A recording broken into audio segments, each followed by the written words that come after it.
Hello, Richard here from Eagle 6. We are going to be testing this Mark 18 NGRS that's came in for a service.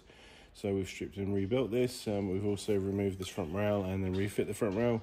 If you're ever unsure about how to sort out any barrel wobble, just remove the rails and put them back on. So you'll naturally sort of fix the wobble rather than me trying to explain obviously how to fix barrel wobble.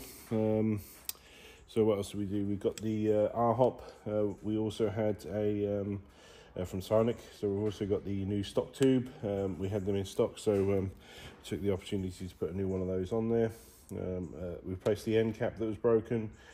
We have fit a Warhead base motor, 35k. The previous one was quite worn. So we've renewed that, and hopefully there should be no servicing going forward because it's a Warhead motor.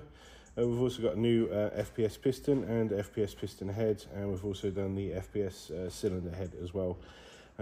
Should bring it up to current specs for level 10, and we've also put a new, because we had it in stock, the new fire selector on here, so that's a much more positive click to that, so hopefully that's all good. And we're just going to demonstrate it working now.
Cool, so all tested, all ready for collection. Any problems, let us know, but we hope you enjoy. Thank you.